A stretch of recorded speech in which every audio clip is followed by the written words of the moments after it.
வணக்கம். நம்முடைய நாட்டின் பிரதமராக இருக்கக்கூடிய மோடியை மொத்தமாக பூட்டி இருக்கிறது மதிப்புக்குரிய உச்ச நீதிமன்றம். பிபி வர்லே என்று சொல்லக்கூடிய மதிப்புக்குரிய நீதிபதி அவர்கள் ஒரு மிக முக்கியமான செய்தியை சொல்லியிருக்கிறார். என்ன தெரியுமா? பாஜக ஆட்சி நடக்கக்கூடிய மாநிலங்களில் அரசு பள்ளிகள், அதுவும் உத்தரப்பிரதேசத்தில் மட்டுமே 26,000த்திற்கும் அதிகமான பள்ளிக்கூடங்களை இழுத்து மூடியிருக்கிறாங்க. கடந்த 10 வருடங்களில் 1,00,000த்திற்கும் அதிகமான பள்ளிக்கூடங்களை மூடப்பட்டிருக்கின்றன. இது தொடர்பான வழக்கில் பிபி வர்லே அவர்கள் மோடியிடமும் யோகி ஆதித்யநாத்திடையும் ஒரு விஷயத்தை சொல்றார். வீட்டு டாய்லெட்டை சுத்தமா வச்சிருக்கீங்களா? ஆனா டாய்லெட்ல இருந்து துர்நாற்றம் வருதா? கழிவுகள் தேங்கி பிளாக்கேஜ் ஆகுதா? தண்ணியும் சரியா ட்ரெயின் ஆகலையா? இதுக்காக இனிமேல் கவலைப்பட வேண்டாம். உங்கள் வீட்டோட செப்டிக் டேங்கை பராமரிக்க கிறிஸ்டினோ வாரியரை தேர்வு செய்யுங்கள். கும்பமேளான்னு ஒன்று நடத்துனாங்க. உங்களுக்கு எல்லாருக்கும் நல்லா தெரியும், உத்தரப்பிரதேசத்தில் நடந்தது. இதற்கு மக்களுடைய பணம், உத்தரப்பிரதேசத்தில் இருக்கக்கூடிய மக்களுடைய பணம் எவ்வளவு செலவழிக்கப்பட்டது தெரியுமா? அந்த கும்பமேளா நடத்துறதுக்கு மட்டும் 3,400 கோடி ரூபாய். அது தொடர்பான கட்டுமானங்கள், வேறு சில பணிகளுக்காக எல்லாம் சேர்த்து ஒட்டுமொத்தமாக 11,000 கோடி ரூபாயை மோடியும் யோகியும் செலவழித்திருக்கிறார்கள். இதில் இந்த பிபி வர்லே அவர்கள் மோடியை பார்த்து யோகியை பார்த்து கேட்கிறார், இதில் 1% இந்த செலவழிக்கப்பட்ட தொகையில் 1% நீங்கள் ஒதுக்கி வைத்திருந்தால் இன்றைக்கு பாஜக ஆட்சி நடக்கக்கூடிய மாநிலங்களில் இருக்கக்கூடிய பள்ளிக்கூடங்களை சிறப்பாக தொடர்ந்து செயல்படுத்தி இருக்க முடியும் இல்லையா அப்படிங்கிற ஒரு மிக முக்கியமான கேள்வியை கேட்டிருக்கிறார். உங்களுக்கு நல்லா தெரியும், காக்ரோச் ஜனதா கட்சியினர் பாஜக ஆட்சி நடக்கக்கூடிய மாநிலங்களில் இருக்கக்கூடிய பள்ளிக்கூடங்களை ஆய்வு செய்து வருகிறார்கள். பார்த்தீங்கன்னா எல்லாருக்குமே அதிர்ச்சி. உத்தரப்பிரதேசத்திலெல்லாம் சரியான கட்டிடங்களே கிடையாது. இதெல்லாம் வெளியில் வந்துட்டுருக்கு. இப்போ இந்த நேரத்தில் கூடுதலான இன்னொரு செய்தி வெளிவந்து கொண்டிருக்கிறது. என்ன அப்படின்னா, உங்களுக்கு எல்லாருக்கும் நல்லா தெரியும், நம்ம பெரிய அளவில் தவிச்சிட்டு இருந்த ஒரு காலகட்டம் ஒன்று இருக்குது. வீட்டிலிருந்து வெளியே வரக்கூடியாமல் தவிச்சிட்டு இருந்த ஒரு காலகட்டம், கோவிட் காலகட்டம்.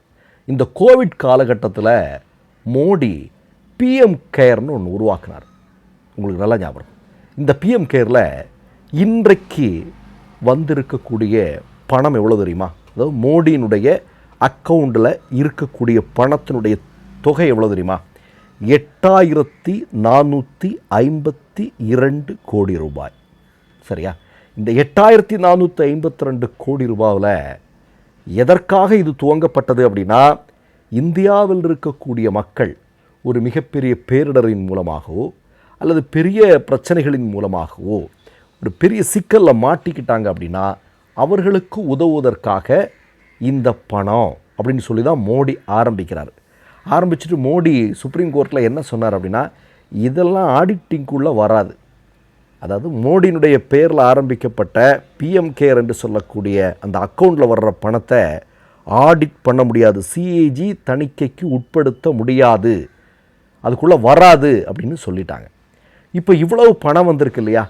இவ்வளவு பணத்தில் எவ்வளவு இந்திய மக்களுக்கு மோடி செலவு பண்ணியிருக்கார் அப்படின்னு பார்த்தா 0.01%. நல்லா கேட்டுங்க, 8,452 கோடி ரூபா பாக்கெட்டில் இருக்குது, மோடியோட பாக்கெட்டில் இருக்குது. அதில் இருந்து இந்த 13 வருஷத்தில் கோவிட் வந்து வச்சுங்க, ஒரு 7 வருஷம்னு வச்சிங்களேன், இந்த கோவிட் வந்ததுக்கப்புறம் மொத்தமாக அவர் செலவு பண்ணியிருக்கிறது அப்படிங்கிறது 87 லட்சம் ரூபாய் மட்டும். இப்போ இதுக்கு இடையில் நிர்மலா சீதாராமன் சொன்னாங்க. என்ன சொன்னாங்கன்னா, இது பிஎம் கேரில் வந்திருக்கக்கூடிய பணத்தை வந்து நாங்கள் பேங்கில் ஃபிக்ஸட் டெபாசிட்டாக போட்டிருக்கிறோம், இதற்கு வருடத்திற்கு 450 கோடி ரூபாய் வட்டி மட்டும் வருது, இன்ட்ரெஸ்ட் வருது அப்படின்னு. இப்போ மக்கள் கேட்கிறார்கள், மோடியை பார்த்து நிர்மலா சீதாராமனை எல்லாம் பார்த்து கேட்குறாங்க, இந்த வட்டி மட்டுமே 450 கோடி ரூபா வருது இல்லையா, இதெல்லாம் நீங்கள் என்ன பண்ணுறீங்க? இந்த பணமெல்லாம் எங்கே போகுது? யாருக்காக செலவு பண்ண வச்சுருக்கீங்க? யாரை கேர் பண்ணுறதுக்காக இந்த பணத்தை நீங்கள் வச்சுருக்கீங்க? அப்படிங்கிற ஒரு மிக முக்கியமான கேள்வி முன்வைக்கப்படுகிறது. நல்லா கேட்டுங்க, நம்முடைய தமிழ்நாடு, கேரளம் மாதிரியான மாநிலங்கள் எல்லாம் மிகப்பெரிய அளவில் இயற்கை பேரிடரை சந்தித்த போதெல்லாம் நாமெல்லாம் பணம் வாங்கிறதுக்கு எவ்வளவு கஷ்டப்பட்டோம், இன்று வரையில் எவ்வளோ கஷ்டப்பட்டு கொண்டிருக்கிறதுலே. சரி, பாஜக ஆட்சி நடக்காத மாநிலங்களில் கண்டுக்க மாட்டாங்க, நமக்கு நல்லா தெரியும். அஸ்ஸாமில் சமீபத்தில் என்னங்க நடந்தது? எவ்வளோ பெரிய பேரிடர், எத்தனை பேர் இருந்தாங்க நம்ம பார்த்தோமா இல்லையா? ஆனால் அங்கு கூட மோடி இந்த தன்னுடைய பிஎம் கேர்ங்கிற ஃபண்டில் இருந்து ரூபா எடுத்து செலவு பண்ணலை. இதில் இன்னொரு வேடிக்கையான விஷயத்தை நம்ம சொல்ல வேண்டியிருக்கு. என்ன தெரியுமா? இந்த பிஎம் கேருக்குள்ளே வெளிநாட்டு பணங்களெல்லாம் யாரையும் வந்து எதாவது போட்டாங்கன்னா நாங்கள் அதை வாங்க மாட்டோம் அப்படிங்கிற மாதிரி முதல்ல ஒரு முடிவெடுக்கப்பட்டது. பிறகு பார்த்தா சைனா கம்பெனிகிட்டேருந்து மோடி பணம் வாங்கியிருக்கிறார். சைனாக்காரன் பணம் மோடியினுடைய பிஎம் கேர் ஃபண்டுக்குள்ளே வந்திருக்கு. சில தினங்களுக்கு முன்பு தானங்க, உங்களுக்கு நல்லா தெரியும், சுப்பிரமணிய சாமி பிஜேபி ஆர்எஸ்எஸ்காரர் தான். சுப்பிரமணிய சாமி என்ன சொல்கிறாரு? எவ்வளவோ பரப்பளவு, மிகப்பெரிய பரப்பளவு கொண்ட நிலப்பகுதியை சீனா ஆக்கிரமித்து கையில் வைத்திருக்கிறது.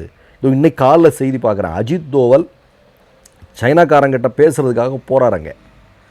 அப்போது இந்த அளவிற்கு ஒரு பெரிய பிரச்சனைகள் நடந்து கொண்டிருக்கக்கூடிய நேரத்தில் சீன நாட்டை சார்ந்த நபருடைய கைகளிலிருந்து பணத்தை வாங்கி பிஎம் கேரில் கொண்டு வந்து போட்டிருக்கிறாருங்க அப்படிங்கிற செய்தி வெளியாகி இருக்கிறது. இது மட்டும் இல்லைங்க. இப்போ நான் என்ன சொல்கிறேன், முதல்ல இந்த கும்பமேளாவுக்கு எலெக்ஷன் டைமில் உத்தரப்பிரதேசத்தில் ஆர்எஸ்எஸ்காரன் வளர்கிறதுக்காக 16,000 கோடி மக்கள் பணம், அங்கே இருக்கக்கூடிய இந்து இஸ்லாமிய எல்லாருடைய பணத்தை எடுத்து செலவு பண்ணியிருக்கிறாங்க. இப்போ பிரச்சனை என்ன அப்படின்னா, அங்கே ஒரு கோயில் இருக்குது உத்தரப்பிரதேசத்தில், ராமர் கோயில், பாபர் மசூதி இடிக்கப்பட்ட இடத்துல கட்டப்பட்ட கோயில். அதை வந்து கொள்ளையடிச்சிருக்காங்க, ஆர்எஸ்எஸ்காரன் கொள்ளையடிச்சிருக்கிறான். இவன் வந்து அதை கண்டறிகிறதுக்கு ஒரு குழுவை நியமனம் பண்ணுறான். அது செல்லாதுன்னு சுப்ரீம் கோர்ட்டு வேறு ஆளை வச்சுருக்கேன். ஏன்னா சுப்ரீம் கோர்ட்டுக்கு நம்பிக்கை இல்லை, மோடி மேலோ யோகியின் மீதோ நம்பிக்கை இல்லை. செஞ்சது வந்து இந்த குரூப்பு தான் செஞ்சுருக்கு அப்படிங்கிறது சுப்ரீம் கோர்ட்டுக்கு தெரியும்னு வச்சுங்களேன். இப்போ என்ன அப்படின்னா, இந்த பிரச்சனையை வெளி உலகத்திற்கு கொண்டு வந்தார் இல்லையா அபிஷேக் உபாத்யாயா, அவர் ஒரு ஹிந்து தான்.